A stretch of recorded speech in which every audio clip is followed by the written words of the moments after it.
perjuangan dia selama 1 tahun untuk bisa ngedapetin izin bikin air gitu. Paling tidak di sekolah itu mereka bisa mendapatkan informasi. Betul, biar nggak jomplang lah ya di Jakarta. Jangan di sana presidennya masih Pak Soeharto ya, jangan sampai gitu kan. Dan itu prosesnya aku ngerasa ketika itu berjalan tuh kayak lama banget Mas gitu. Padahal kan itu proses cepet ya menurut aku ya. Pijar kan sekarang udah angkatan keempat nih. Jadi angkatan pertama itu kami mengirim relawan untuk observasi. Angkatan kedua kita bertindak gitu. Apa sih yang harus kita kasih pertama kali gitu kan? Ya udah kita nggak bisa nih ngasih belajar nggak, orang alatnya aja nggak ada gitu kan. Ngomongin kurikulum merdeka gitu. Jangan ngomongin kurikulum merdeka. Kurikulum biasanya aja. Iya. Sinyalnya nggak ada gitu. Nah akhirnya kita bantu Mas pelan-pelan dan alhamdulillah memang kita disupport ya gitu dari beberapa internalnya CT Arsa Foundation dari Transcorp. Mereka membantu, akhirnya kita yang membantu untuk mendistribusikan lah kayak laptop, alat penguasaan tadi. Betul. Mas Anu bayangkan anak-anak yang tadinya kalau misalnya ANBK dia harus bolak-balik Nunwana Kupang atau Nunwana Wepoli, satu guru harus membonceng sekian anak untuk melakukan itu ganti-gantian. Sekarang ANBK-nya udah bisa di sekolah sendiri karena sudah ada sinyal, sudah ada laptop. Itu ya hampir semua titik seperti itu Mas. Nah itu di satu titik yang tadi ku bilang apa urusannya Pijar sama air gitu. Ya sama ini kayak di Nunwana ini salah satunya itu tadi. Nunwana ada air nih Mas. Ada air ya. Tapi nggak ada sinyal. Nah Lelogama yang air ini Lelogama itu indah banget, itu surga. Aku ngerasa itu tuh surga banget. Makanya kalau datang ke sana tuh orang kayak nggak mau pulang. Itu surga banget. Pada selfiean pasti. Sinyal ada, air yang ada. Gitu. Makanya kita menyelesaikannya tuh satu-satu, nggak yang. Tadi kan ada 100 sungai. Ini nggak ada air sama sekali. Ini wilayah gunung kalau yang ini. Kalau yang tadi pesisir, yang daerah tadi. Tapi kita memang harus melewati beberapa sungai. Di gunungnya bahkan nggak ada air. Berarti sumber air Sodeka tuh enggak ya? Enggak, tidak sedekat itu guys airnya. Enggak ada sumber air masalahnya. Gitu. Dan terus ngapain? Nah kemarin memang air yang di Lelogama ini prosesnya cukup panjang. Karena gini Mas, desanya tuh desa adat Mas. Itu berat lagi. Gitu. Mereka punya kultur yang sangat kuat biasanya. Tapi kami bersyukur banget gitu kedatangan kami tuh mungkin kalau bahasa kita orang Jawa tuh sowan berkala gitu kali ya. Jadi nggak yang cuma pelan-pelan ya. Nggak yang cuma datang. Kita tuh ngetuk pintu keluarga bapak. Kita menyebutnya keluarga bapak raja ya. Nah, karena memang kalau di daerah NTT itu masih ada lah Mas budaya-budaya seperti itu gitu. Tokoh-tokoh agama dan lain-lain tuh. Kepala suku lah ya. Iya, itu yang paling penting yang harus kita ketuk. Gitu. Nah itu kita ngetuknya aja tuh ya Allah Mas. Dan ini relawan aku nih yang kita taruh di Lelogama tuh relawan yang aku ini apa namanya bukan mengerikan, yang aku tuh agak worry gitu. Duh bisa nggak ya anak ini gue taruh di sini gitu, karena tuh anak kecil. Anaknya tuh imut banget, kecil banget, lembut banget Mas. Jadi kadang gue aduh gue taruh, tapi gue yakin anak ini bisa karena itu tadi kita melewati step-step penyaringan relawan ini benar-benar sesuai dengan kebutuhan kita. Dilalahnya yang tadinya aku worry banget sama anak ini, dia udah kayak hampir menyerah gitu kan terkait air, karena aku bilang lo harus meninggalkan legacy ketika pulang pergi dari situ. Apa sih mau lu tinggalin di situ? Oke, lu ngajar di situ iya gitu. Lu bisa, semua orang mah bisa ngajarin baca tulis itu mah semua orang bisa. Bukan harus lulusan guru harus ngajar baca nulis itu. Mungkin yang cuman juru masak atau tata boga dia juga bisa kok ngajar baca tulis itu. Cuman kan yang kita cari relawannya bukan yang seperti itu gitu. Kita mencoba mencari orang yang bisa gimana caranya dia datang ke satu tempat tuh dengan gaya yang humanis. Lu selalu ngosongin gelas lu gitu ketika lu datang ke satu tempat sampai pada akhirnya lu bisa keisi dengan banyak hal gitu kan, dengan pengalaman-pengalaman yang lu punya. Nah kita balik lagi ke air nih. Jadi si air ini pertama kali kita bilang tanah itu kan tanah adat Mas. Jadi ada satu nggak boleh dibor ya. Iya bener. Jadi ada satu gunung itu ada airnya. Nah, wilayah itu adalah punya keluarga raja. Gitu. Jadi kita tuh ngetuk pintu ke Pak Lurah, ke Bapak Desa, gitu-gitu kan, ngobrol gimana baiknya. Akhirnya kita diajaklah ke Bapak Raja itu, paling nggak sowan lah ngobrol. Nah, cuman ini lagi nih satu guys, tidak semua orang, kita menganggap orang NTT itu tidak berpendidikan, itu sangat tidak. Kita hanya melihat orang itu memang orang desa banget gitu. Tapi jujur nih orang-orang yang aku datang itu semua orang pintar Mas. orang pintar itu kan nggak mesti dia juga harus berpendidikan S1. ya gitu kan, karena dia belajar kan dari alam Mas. Betul. Satu dia belajar dari alam, dia belajar dari budaya, dari leluhurnya dia dan lain-lain gitu kan. Nah si Bapak Raja ini selain dia memang kuat dengan adat istiadatnya, tapi beliau juga pintar dan dia berkuliah dengan yang dan yang sesederhana itu Mas. Dan dia ternyata ahli apa ya disebutnya Mas, ahli yang bagian air tuh apa ya ininya irigasi, geologi. Oh geologi, mineralogi. Ya itulah. Metalurgi. Mineralogi. Kita ngaco aja Bang ya. Jadi intinya sebenarnya Bapak Raja ini cukup baik sebenarnya. Oke. Cuman relawan kami itu terlalu lembut Mas. Tapi nggak apa-apa, aku bilang sama dia, justru kita jangan seperti mereka. Iya, jangan ngegas. Betul. Ketika dia bilang, Mbak aku hampir menyerah gitu, Mbak aku nyerah aja, air ini nggak bisa, dia bilang gitu. Aku bilang, apa cara yang udah lu coba? Aku udah kesini Mbak, udah hampir 20 kali aku kesini nggak bisa. Oke, gue boleh nggak ngasih saran? Lu datang sekali lagi dan lu bilang bahwa lu benar-benar melakukan ini dengan tulus dan ini untuk masyarakat, dia bilang. Akhirnya dia datang lagi Mas, datang malam itu dia video call gue, itu gue agak ini sih terharu ya gitu. Mbak Didi, beta udah di rumahnya Bapak Raja, dia bilang gitu kan. Alhamdulillah besok kita udah bisa potong babi gitu. Kayak perjuangan dia selama 1 tahun untuk bisa ngedapetin izin bikin air gitu. Itu kan sebenarnya air juga bukan buat kita Mas gitu. Bukan buat kepuasan kita dari yayasan bisa membangun air di sebuah desa tuh enggak gitu. Tapi emang kita mau ngebangun air itu untuk membantu masyarakat gitu. Untuk semua ya. Dimulai dari sekolah yang kita bina. Iya. Gitu. Akhirnya dengan cepat tuh Mas, dan alhamdulillah aku juga disupport gitu ketika aku dapat informasi bahwa si Bapak Raja ini mengizinkan. Sampai mereka kan ya itu ada tadi ya harus ada potong babi dan lain-lain gitu kan. Akhirnya aku ngomong lah ke yayasan gitu, ini udah diizinin bla bla, dan memang dananya udah ada gitu, kita udah tinggal jalan dan memang nunggu izin waktu itu. Udahlah akhirnya potong dan lain-lain berjalan. Dan gue nangis lagi. Tapi emang ini Mas kalau misalnya kita inget kalau aku mungkin inget prosesnya ya. Jadi kayak ternyata perjuangan itu tuh nggak semudah yang orang lihat gitu. Betul. Dan orang mungkin ngelihatnya lama banget sih lo bikin air gitu. Karena kami dari program Pija dari CT Arsa Foundation, kita tuh nggak pingin kita datang cuman ngebangun abis itu kita tinggal Mas. Betul. Karena mereka nggak punya rasa memiliki. Akhirnya gue minta teman-teman relawan, gimana caranya lu bisa minta ke masyarakat yang membangun air itu. Untuk apa fungsinya gitu. Ya biar mereka merasakan gitu, bahwa ini biar mereka tahu gitu ya. Ini milik kita bukan milik orang gitu. Kalau rusak mereka nggak akan bilang CT Arsa airnya rusak nih, nggak gitu. Karena mereka melihara sendiri akhirnya. Betul. Dan itu berjalan Mas 1 tahun jalan sampai airnya keluar, dan itu kita sudah bisa membantu beberapa wilayah yang ada di daerah situ gitu. Pak Raja nih kenapa sih Pak Raja? Tapi Pak Rajanya keren loh.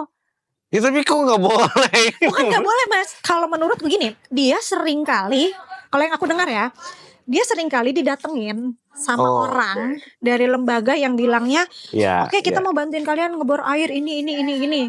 Giliran udah datang, udah fix, udah tanda tangan, nggak datang. Dia kecewa Mas. Masyarakat adat itu kalau udah kecewa, mereka tidak akan pernah mau menyerahkan. Menurut mereka alam itu kan harta karunnya mereka Mas. Betul.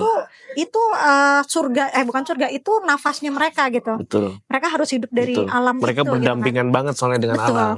Gitu. Jadi tapi yang kita heran memang ya itu Mas, ya alhamdulillahnya niat baik kita tuh disambut baik. Kan kadang ada niat baik tuh ya nggak tentu nggak tentu juga diterima baik sama orang gitu. Tapi ini diterima baik, cuman ya itu prosesnya panjang.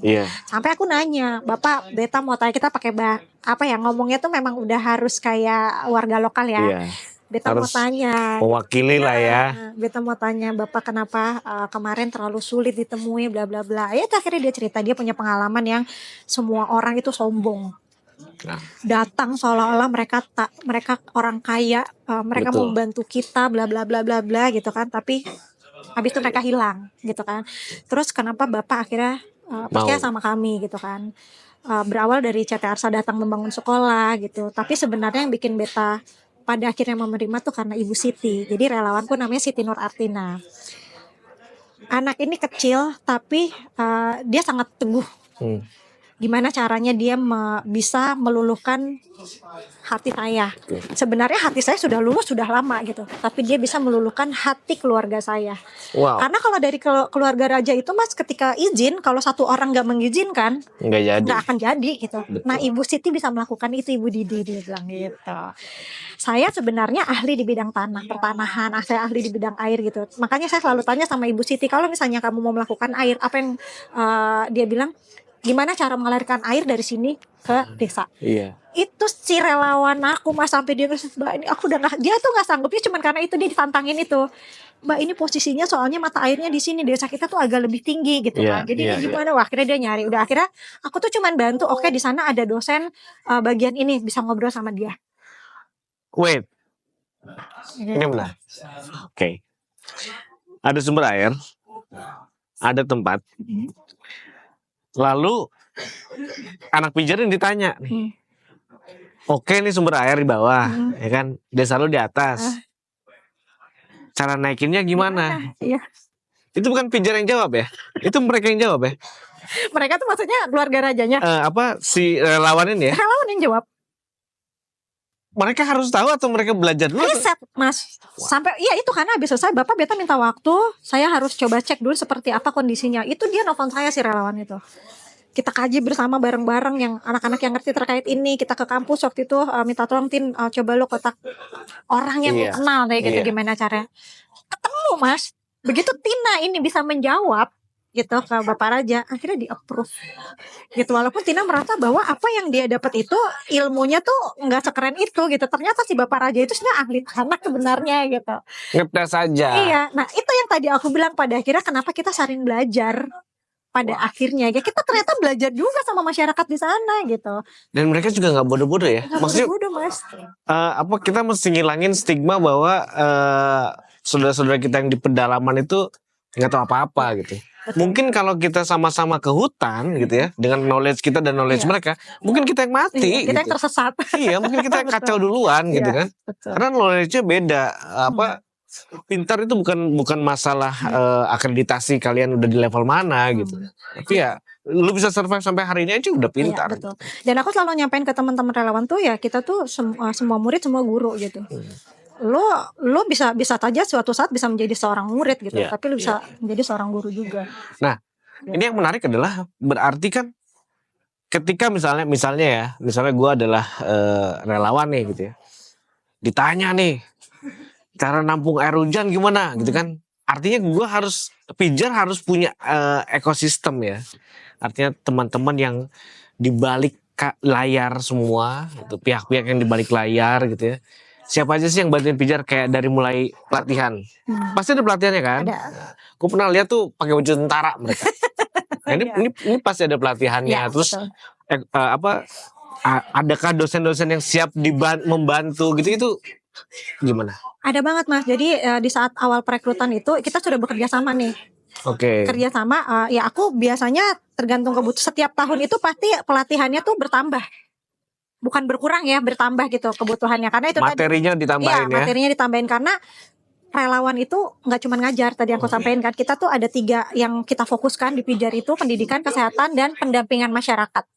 Oke. Gitu. Tapi memang secara garis besar Pijar ya harus menjadi seorang guru di sana gitu. Tapi dia tidak hanya menjadi guru seorang murid, tapi dia bisa menjadi guru seorang ibu desa, dia menjadi daerahnya, guru masyarakat, betul. Dia bisa menjadi guru untuk anak-anak muda gitu, betul. Dan lain-lain. Dia guru formal hanya waktu jam belajar saja sebenarnya kan. Nah, itu pelatihannya selain kita merekrut mereka secara detail, dalam arti maksudnya kita membutuhkan sosok relawan itu seperti apa, ada psikotesnya, ada pelatihan-pelatihan soft skillnya tuh, leadershipnya ada. Wah, ada itu juga. Ada Mas, leadership ada, kerelawanan itu seperti apa. Iya, jangan sampai mereka kesana mereka ternyata bukan leader ya. Betul. Jadi dipimpin sama anak-anaknya tuh. Betul. Nah, setiap pelatihan itu selalu pelatihan fisik itu kita taruh di belakang Mas. Terakhir. Karena aku yakin kalau misalnya kita pelatihan fisik di depan dan dia merasa sudah tidak sanggup, pasti dia tidak akan melanjutkan. Iya. Tapi ketika soft skillnya mereka udah kita kasih upgrade, begitu kita taruh dia untuk pelatihan fisik, dan itu pelatihan fisik sama tentara, Iya. Itu kita bisa melihat gimana caranya mereka saling melindungi gitu. Betul. Walaupun ketika mereka pelatihan mereka udah tahu, walaupun dikirimin kan, kita kan dikiriminnya cuman satu daerah satu orang nih, bukan tim gitu kan. Tapi justru itu yang pada akhirnya mereka harus tahu gimana caranya mereka bisa mendevelop diri mereka untuk Satu daerah satu orang. satu orang. Mas bayangin, bukannya kita tega gitu, tapi maksudnya kenapa kita bisa melakukan itu, karena kita sudah riset duluan Mas. Oh kita yakin kok satu orang ditaruh di sini cukup. Karena apa, karakteristik orang-orang di sana nggak serem itu. Oke. Mereka kedatangan kita ke sana, Setuju. kita udah dianggap menjadi keluarga. Setuju. Dan mereka punya keluarga asuh Mas. Di setiap titik Oh ada di sana keluarga ya. asuh. Oh mereka tinggal di sana. Iya, ada ibu piaranya di sana. Ya karena kalau gue percaya dengan konsep, berarti pijar ini bukan hanya mengirim orang untuk mengajar, tapi mengirim agent of change, ya kan? Orang-orang yang bisa apa? Membuat perubahan mungkin tidak, tapi setidaknya mempengaruhi sesuatu untuk berubah. Mendampingi Setidaknya. mereka untuk menuju perubahan. Karena gini Mas, yang dibutuhin sama mereka tuh sebenarnya bukan apa-apa Mas. Mereka cuma butuh didampingin. Iya, Tadi kayak yang tadi aku bilang, sebenarnya mereka mata air punya. iya, Cuman mereka kayak gimana caranya nih supaya air ini bisa ngalir gitu. betul, Apa yang harus dimulai gitu. betul. Karena mungkin kalau orang sana mikir, oh ini tanah gue gitu. Kalau misalnya gue mau bikin air, ya udah bikin di rumah gue aja kan gitu Iya, kan. Nah, karena kita memang membawanya bahwa kebutuhan ini untuk kebutuhan bersama. Nah itu kan ngebuka mindset Iya, itu ya, betul. ngebuka Itu. perspektif itu ya. Kita merubah pola pikir mereka sebenarnya. Sebenarnya kalau misalnya merubah pola pikir sih agak sulit ya. Tapi kita membantu gimana caranya supaya mereka bisa. Ya meluaskan lah ya. Dan itu alhamdulillah Pijar 4 tahun ini bonus banget. Bisa sampai teman-teman bisa melakukan segala sesuatu yang menurutku targetnya harusnya itu di tahun kelima, tapi di tahun ketiga itu sudah bisa dilakukan. Wow, Gitu. keren. Alhamdulillah anak-anak muda luar biasa. Mbak Didi kasih wejangan dong buat anak-anak yang masih joget-jogetan TikTok di pinggir Jangan. lantai Ini kata 17. ajaib gue nih Mas dari dulu ya, Oke. sampai sekarang gak pernah berubah.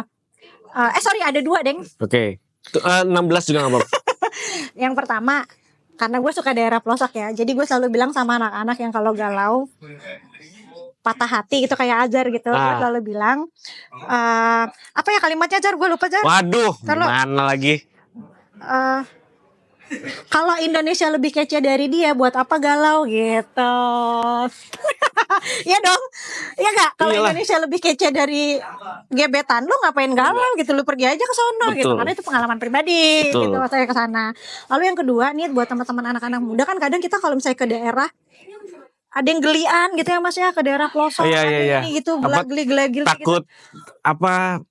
Ya di kota nggak ada lah gitu ya kan. Ya takut nggak ada sinyal gitu. Jadi aku selalu bilang sama teman-teman relawan, pergilah ke tempat yang lu nggak sukain sekalipun, supaya lu tahu dan lu cukup tahu gitu. Ketika lu ngerasa udah cukup tahu itu kan banyak Mas. Ketika lu cukup tahu terus tapi lu merasa gue udah cukup tahu nih, misalnya daerah Kalimantan kayak gini tapi gue suka dan gue punya kenangan di Iya, situ, gitu. iya, Jadi gue selalu bilang gitu, lu jangan pernah bilang kalau lu nggak suka. Misalnya kayak gue naro Mas Anu, lu gue taruhnya di desa Lelogama ya, lu nggak mau nih karena gue nggak suka dia sama dia dulu gitu misalnya. Lu nggak bisa ngomong kayak gitu. Jadi gue selalu bilang ke mereka, lu harus pergi ke tempat yang lu nggak sukain sekalipun gitu, supaya lu benar-benar tahu gitu.